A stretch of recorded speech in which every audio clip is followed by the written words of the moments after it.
Bem, depois de todo o trabalho para construir aquela base de segurança, a chamada Caixa 1, para cobrir imprevistos e garantir que dormimos descansados à noite, chega-se a um ponto interessante. Olhamos para o dinheiro que sobra, aquele que não é para emergências nem para as contas do mês, e a pergunta é inevitável. E agora? O que é que se faz com isto? Exatamente. E é aí que entra o conceito que trazemos hoje para a nossa análise. O passo seguinte. O passo seguinte. A ideia da Caixa 2. Uma estratégia pensada única e exclusivamente para o crescimento de capital, a longo prazo. Certo. E o nosso objetivo hoje é mesmo esse. É desfazer este novelo da Caixa 2. Perceber o que é, para que serve e, mais importante, como é que funciona na vida real. Sem complicações. Ok, vamos a isso então. Para começar, acho que é fundamental definir o propósito. Esta Caixa 2 não é um milheiro para as férias do próximo ano, pois não? Fundamental.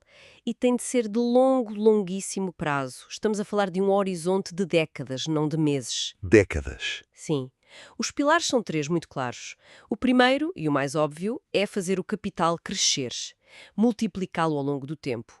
O segundo é absolutamente crucial, bater a inflação. Quer dizer, de nada serve ter mais euros no futuro se com eles se compram menos coisas. O dinheiro tem de crescer mais depressa do que os preços. Faz todo o sentido. E o terceiro pilar? O terceiro é beneficiar do engenho humano, no fundo. É participar no crescimento das grandes empresas mundiais. É ter uma pequena fatia do motor da economia global a trabalhar para nós. Ou seja, não é uma aposta. Não é uma aposta. É um investimento na ideia de que, como um todo, a humanidade vai continuar a inovar e a criar valor. Certo. A visão é clara. Mas na prática? É aqui que a maioria das pessoas se sente completamente perdida. A primeira coisa que vem à cabeça é: ok, mas em que empresas é que eu invisto? Tenho de encontrar a próxima Google? E essa pressão é paralisante. Tocaste no ponto nevrálgico do problema.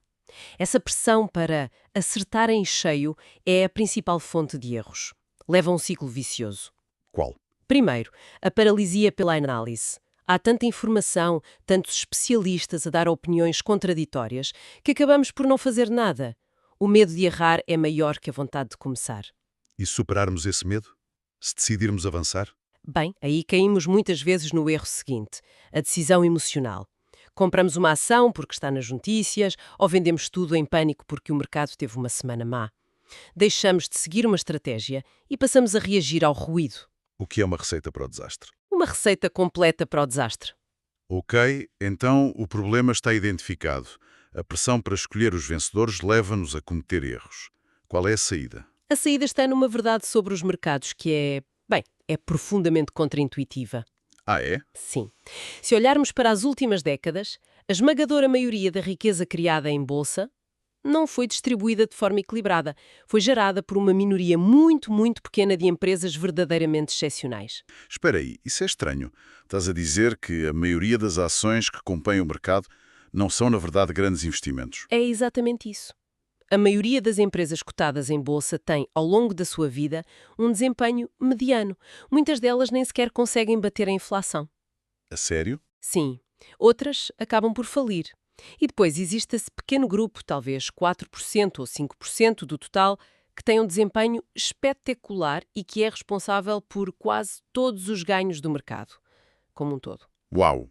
O problema, claro, é que ninguém tem uma bola de cristal para saber, à partida, quais serão essas empresas daqui a 20 ou 30 anos. Isso muda completamente a perspectiva. Se tentar adivinhar, é quase impossível. E o risco de escolher mal é altíssimo. O jogo parece viciado à partida. Parece, mas não é. E é aqui que entra uma analogia que as fontes usam e que é brilhante. Que é? A diferença entre procurar a agulha e comprar o palheiro. Tentar encontrar a próxima Amazon é como procurar uma agulha específica num palheiro gigantesco. É uma tarefa hercúlea. Com uma probabilidade de sucesso mínima. Ínfima.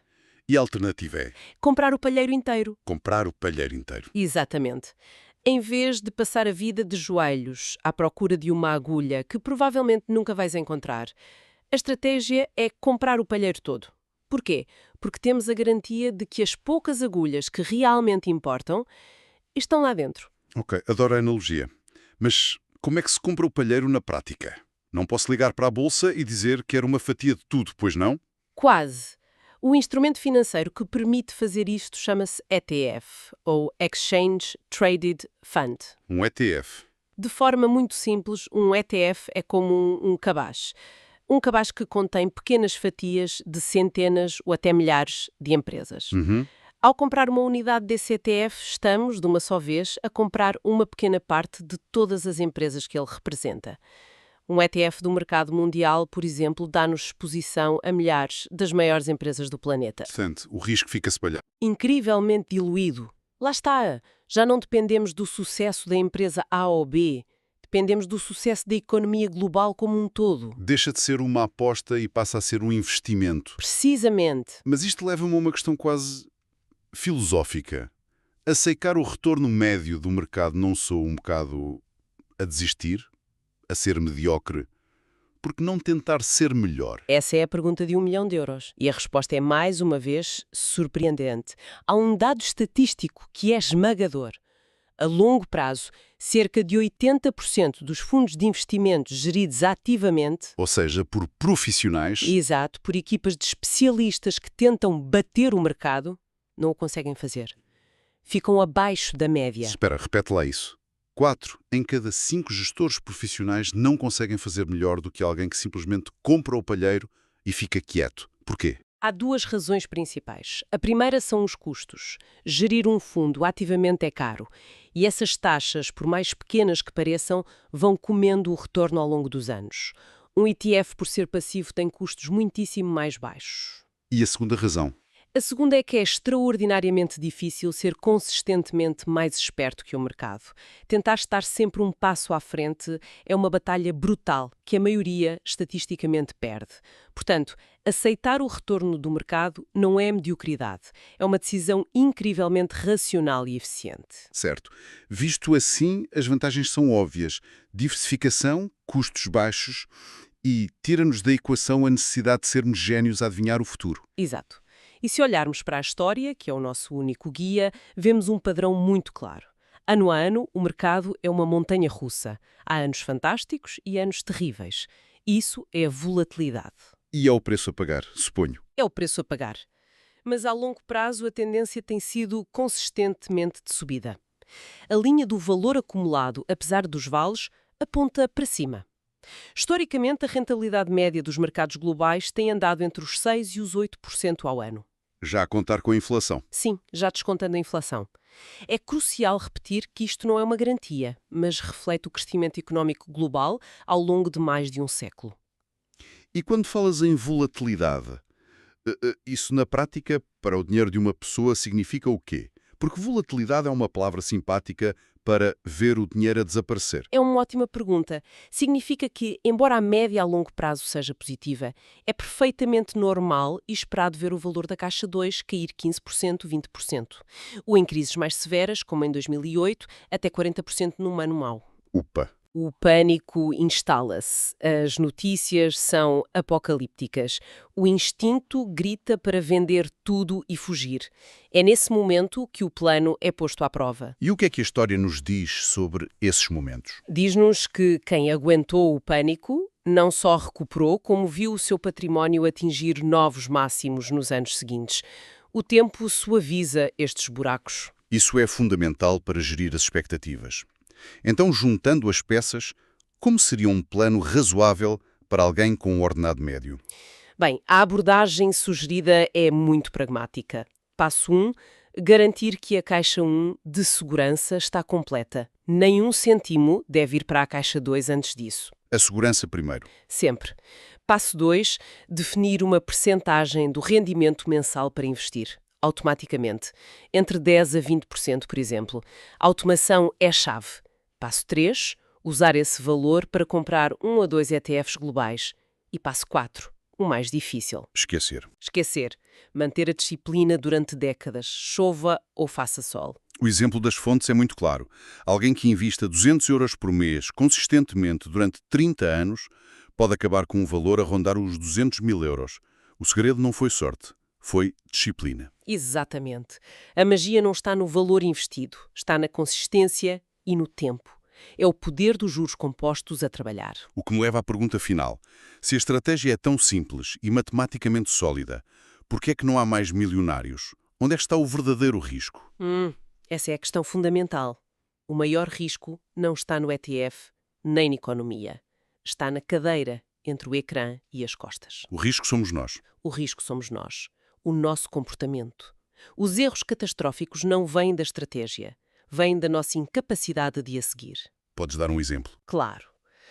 O erro número 1, vender em pânico. O mercado cai 20% e a pessoa vende tudo para estancar a sangria. Transforma uma perda temporária numa perda permanente e fica de fora da recuperação. E o segundo? O segundo é andar sempre a mudar de plano. Ouve falar de uma nova estratégia da moda, vende o que tem, salta para outra. Interrompe constantemente os juros compostos. O terceiro é tentar acertar no timing do mercado. Esperar que caia para comprar, que suba para vender. Ninguém consegue fazer isso de forma consistente. Portanto, o plano, por muito bom que seja, é inútil sem a disciplina para o executar, especialmente quando custa mais. É a lição mais importante de todas. A estratégia é a parte fácil. A psicologia é a parte difícil. O plano só funciona se for mantido com uma disciplina férrea, sobretudo nos momentos de maior medo. Acho que a ideia toda fica bem resumida numa frase que as fontes usam. Não precisamos de ser mais espertos que o mercado. Precisamos de estar nele. É isso mesmo, com uma nota final de realismo. Estamos a basear-nos em padrões históricos. A aposta é que o futuro, a longo prazo, se assemelha ao passado. É uma aposta na resiliência da economia global. Mas é crucial ter a humildade de aceitar que certezas absolutas não existem. E assim a estrutura parece fazer todo o sentido. A caixa 1 dá-nos a segurança para as tempestades. A caixa 2 é o motor de crescimento silencioso que trabalha para o nosso futuro. É uma arquitetura completa. Mas ao ler as fontes, reparei que elas terminam a mencionar uma caixa 3, uma caixa focada em potencial, onde o risco é assumidamente maior. E isto deixa-me a pensar, depois de se construir esta base de segurança e este motor de crescimento, que papel podem ter os investimentos de maior risco? E mais importante, que tipo de preparação mental e financeira é preciso ter para sequer considerar entrar nessa terceira fase, onde os erros podem custar muito, muito mais caro?